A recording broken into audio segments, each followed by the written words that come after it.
Assalamu alaikum, my name is Ashley and I have been thinking about making this video for so long. So I wanted to share the story of how I found Islam, converted, because I get asked so much.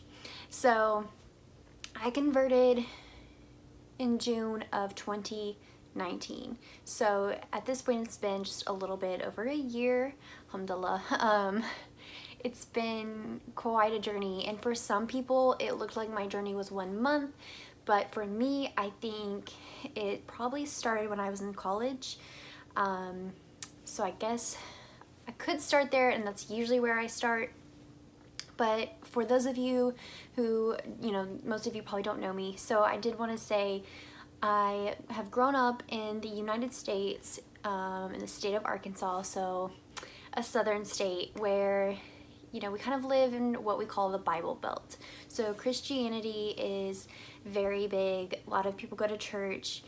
And then where I grew up, it's predominantly white people, and you go to church and you don't learn about a lot of religions. You don't have a lot of experience, I guess, with the outside world, you could say. So when I went to college is really when I got exposed to people of like other cultures and even people of color, to be honest.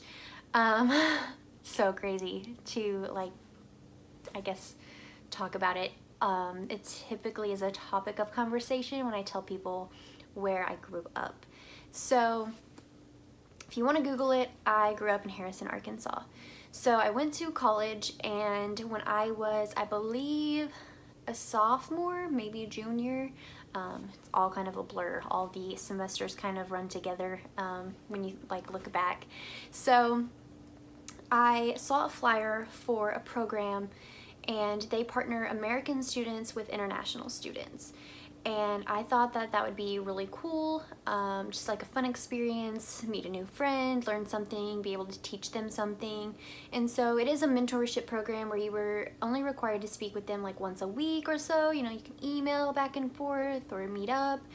So I remember going into this classroom, and it, I think, was bigger than they expected because it was a little chaotic. So eventually we were all sitting in these desks, and they kind of had the American students on one side, international students on the other. And I remember I was looking around the room trying to, just kind of get a feel for everything, and I looked back and there was a girl sitting there. There were two girls wearing hijab talking, and I thought, that's her, that's my partner, I just know it is. So at one point, the woman kind of running the show is having people stand up and partnering them.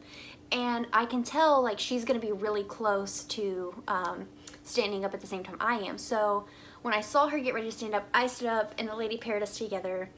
And my partner was in grad school, originally from Saudi Arabia, and we became really good friends. So I got to spend about 2 years or so with her and learned so much. So we taught each other a lot, and looking back, I don't really remember talking about religion a whole lot. That was not ever really just the main topic. I think I asked maybe a couple of questions, and I did see if we went out to eat together. I remember someone staring at her, and at first I thought, why are they staring at us? And then I realized it's because of her hijab. And I always wanted to stick up for her, and I wanted to be there for her. So eventually when we graduated, so I graduated with my bachelor's, and then she graduated with her master's, just a day apart. So she left, and then that following January I was in grad school, and the night before World Hijab Day, so World Hijab Day is February 1st every year, so the night before I find out about it, right? So I think Facebook. So I decided to take part in World Hijab Day. So I watched YouTube videos, and it's so funny to me looking back because I think one of the first videos I ever watched was by Lena Snowbar. Her handle is with Lovely. I took an infinity scarf I had from my closet. I practiced, and it's so funny because looking back now, I actually reached out to somebody who had converted, and I said, hey, does this look okay? And she said, yeah, that looks great. So I did my best to recreate it the next morning, and I remember reaching for the door handle to leave my apartment, and I hesitated, and I thought, I've never hesitated before. I've been self-conscious about, you know, outfits and things like that and getting ready and, you know, how my hair looked. And I thought, I don't know how I'm going to be treated today. But I was kind of trying to prepare myself to handle anything that came at me, I guess you could say. So I did get some funny looks because I was a graduate assistant, so I did have a job on campus, and so everybody's like, you know, what are you doing? And then some people were like, oh, I wish I had known so I could participate too. So I had a really good day. I posted on social media and got a lot of positive feedback, especially from other Muslims. They really appreciated it. So I really threw myself into some research about World Hijab Day, and I wanted to become an ambassador. So that following year, I became an ambassador.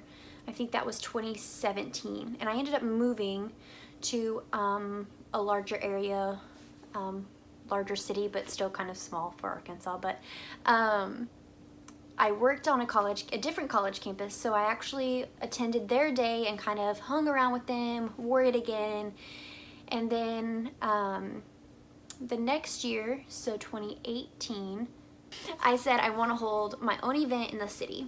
So I had told some girls at the college or at the university that I wanted to hold this event, so they said something to some women at the mosque who got in contact with me and said, hey, we want to help you.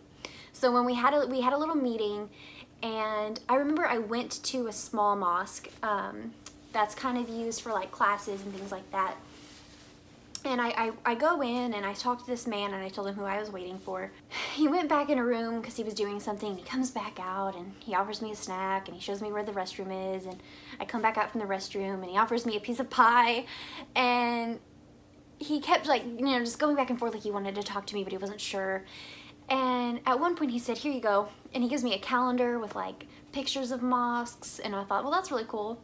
And then he handed me like 2 Qurans, and I was like, cool, I can read these, and like maybe, you know, that'll help me be a better advocate and be more understanding of Islam. And he sat down next to me and was talking at one point, and there were more people starting to gather in for the meeting. And before we started the meeting, he said, you know, the way that the media portrays our religion, and he mentioned that and some other things, he said, it's just the most misunderstood religion. And that really stuck with me. You know, I thought I need to learn things for myself for sure. And so at the meeting, the women agreed to help me, and then they said, we're gonna go visit churches for World Hijab Day and give the women scarves and teach them about it. And so they do a lot of interfaith events. So we helped each other out. And when it was all over, World Hijab Day was done, I said, I'm gonna miss you guys, so maybe during Ramadan I can come and visit you at the mosque. And I knew that World Hijab Day did a 30-day hijab challenge, and I just thought, that's a lot, and I just don't know if I can do it, because I didn't want to put it on and try and then fail, to be honest. So I thought about it for a while. I had a few months, because Ramadan was in, I think, April that year, and I decided to do it. And I thought, if I'm going to do the 30-day hijab challenge and I'm going to visit them at the mosque, I might as well fast as well.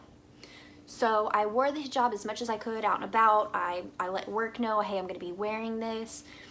And I was at the mosque almost every night. There were a couple of nights I couldn't go because of work, because I was traveling at the time.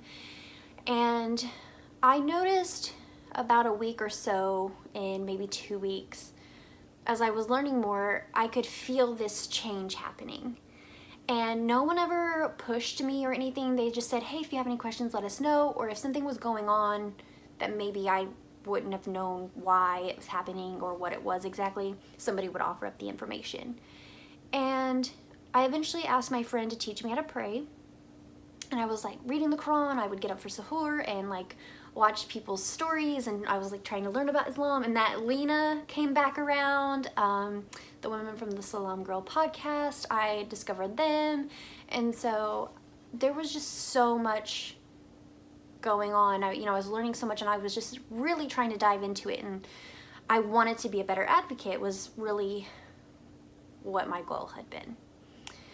But by the end of it, I was really falling in love with the religion. So one night I'm at the mosque, it's toward the end of Ramadan, everyone's praying and I'm watching and I'm reading the Quran, and I was actually still toward the beginning of the Quran when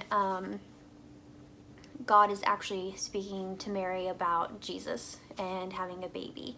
And I thought it was so cool, all of the parallels between like Christianity and Islam, since I had a Christian background. And I remember a woman came up to me, and some people were very surprised that I wasn't Muslim already. They said I wore the hijab well, and they had seen me there so often. And I really appreciated the compliments about the hijab. She asked me, she said, "Why do you hesitate?" And I thought about it for a second, and I thought, I don't know. I really don't know what's holding me back anymore. Because I had fought myself a little bit, you know? My family's not Muslim. It's a huge life change. But I just felt this overwhelming sense of peace.